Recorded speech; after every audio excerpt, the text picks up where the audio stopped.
મારું નામ અનિલભાઈ રામકુમાર મિસ્ત્રી છે. અમે આજે અહીંયા રજૂઆત કરવા માટે આવ્યા છીએ અને મારું શ્રી રામ એગ્રીમાં 2 પ્લોટ રાખેલ છે, જેને અમે પૂરેપૂરી રકમ 2010માં ચૂકી દીધેલ છે.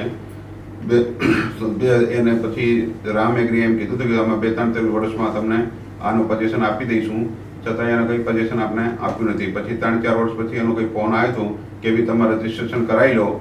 તો રજિસ્ટ્રેશન કરાવવા માટે અમે ત્યાં એના ઓફિસે ગયા હતા, ડ્રાઇવિંગ એના ઓફિસે ગયા હતા. તો ત્યાં અમને કીધું કે ભાઈ તમે એનું અમારો કયો પ્લોટ છે, કઈ જગ્યા ઉપર છે અને કયા સર્વે નંબરમાં છે, કઈ પ્લાનમાં છે એ અમને બતાવો.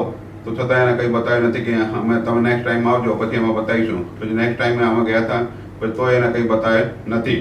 પછી કે અમને એના ઉપર કંઈ શંકા જેવું લાગ્યું કે ભાઈ આ કંઈ બતાવતો નથી. પછી અમને એના પૈસાની માંગણી કરી, ભાઈ તમે અમને વ્યાજ સાથે જે પૈસા છે અમારા પાછા આપી દો, તમે પ્લોટ તો બતાવતા નથી. તો એના કંઈ પૈસા આપેલ નથી અને પ્લોટે બતાવ્યું નથી. હજુ સુધી એને પ્લોટ નથી બતાવ્યું અમને કઈ જગ્યા ઉપર પ્લોટ છે.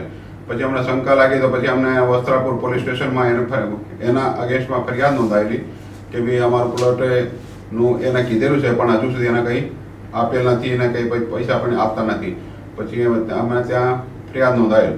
પછી એના પછી અમે કલેક્ટર ઓફિસે ગયા હતા. ત્યાંથી કલેક્ટર ઓફિસે સાહેબે આપણે અહીંયા સીટની રચના કરીને અને મકરબામાં પછી ત્યાં પણ અમને ફરિયાદ એની નોંધાયેલી. પછી CID ક્રાઇમમાં અમે 2 વખત ત્યાં ફરિયાદ નોંધાયેલી. પછી ગુજરાત સરકારમાં ગયા હતા.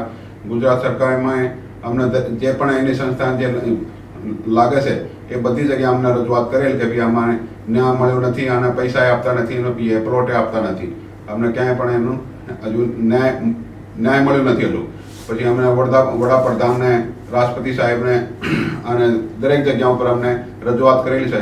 પછી છતાંય અમને હજુ સુધી ન્યાય મળે નથી. તો અમે ગુજરાત સરકારને કે જે પણ સંસ્થાઓ જે લાગે છે એમને બધાને અમે અપીલ કરીએ છીએ કે અમને જલ્દથી જલ્દ ન્યાય મળે.